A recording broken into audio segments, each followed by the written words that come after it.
In this video, I'm going to explain to you some of the mistakes you may not know you're doing during your lifting journey. First of all, why is it important for you to notice mistakes? Well, before we get into the mistakes, I'm going to explain to you why it is important for you to know the mistakes you are doing. Starting with my experience. Everyone kept explaining about form, nutrition, and other simple things, but don't explain some of the aspects of the thing they're explaining, which leaves your questions unanswered, making you research yourself. Due to that, it took me a year to get some of my mistakes fixed, but one big mistake not so much, which slowed my progress down tremendously. With how below average I am, it's a recipe for years of slow progress or giving up, which is why I'm here to tell you before it also happens to you. Now that I have explained what has happened with me, I will now explain what mistakes I have made. The first mistake I made, which everyone is talking about, is ego lifting. You need to remember this, as doing too much weight that you shouldn't be doing will hurt you. I luckily never got hurt because I only did some or slight ego lifting. The second mistake I made is switching up volume or exercises. Doing this too often will not let the muscle adapt to the exercise for growth, since it takes about a week for a new exercise to be learned by your body, which means changing up weekly or 2 weeks at a time may not be a great idea if you're serious about growing. Here's a bonus mistake as of writing the script for this video. If you're taking progress photos, don't wait to take them later in your gym journey, as you won't be able to see where you came from when you first started lifting. Now here's my third mistake, which is very important, and that is progressive overload. For the past 18 or more months, I made a simple mistake of doing straight rep sets for a while, which could mess you up or not. I'm not sure if this depends on the person, but in my experience it messed me up a lot in terms of progressing. First of all, what do I mean by straight rep sets? I mean same reps for every set, which some people use, but for me it just doesn't work since it hinders my progress and just wouldn't make sense. In each set you're fatiguing more and more, so why would it be the same for every set? I decided to search up if my progressive overload method is wrong, and it's obvious it was, because what I found is what people already do, which I should have been doing, and it is double progression. Double progression is a method which uses the same weight for reps, but decreasing with every set, and an example of it is this one, which I'm showing you right now on screen.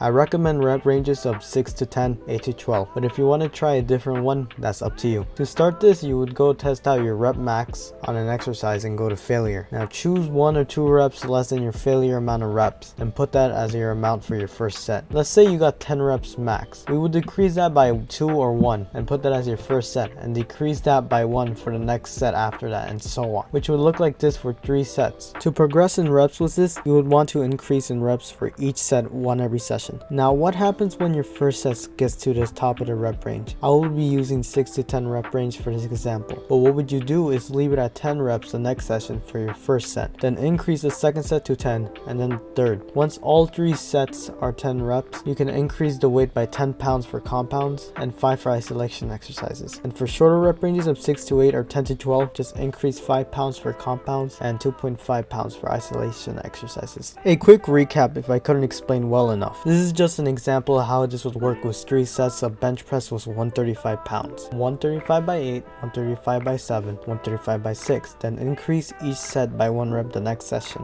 135 by 9, 135 by 8, 135 by 7. Then again, now when you reach the 10 reps for your first set, just leave it as that until the second does and the third does, which would look like this: 135 by 10, 135 by 10, 135 by 10. Now the next session, add 10 pounds and start over again, which would look like this: 145 by 8, 145 by 7, and 145 by 6. Now that you know how to use double progression, here's a needed quick disclaimer. If you're a beginner, you won't need double progression, as your beginner gains will let you progress quickly just by adding weight, which would be called linear progression, and you can search it up somewhere on YouTube. Now if you want a different method of double progression, I use a dynamic double progression method instead of a normal double progression, which you can learn more about in Sean Alwaji's video, as he explains it better than I could ever do. If this advice helped you or you enjoyed watching this video, please subscribe and like my videos, as it boosts the growth that my channel will get, so this video could get out there and help more people. And you can go support my Instagram page by following and liking posts so I can grow there too.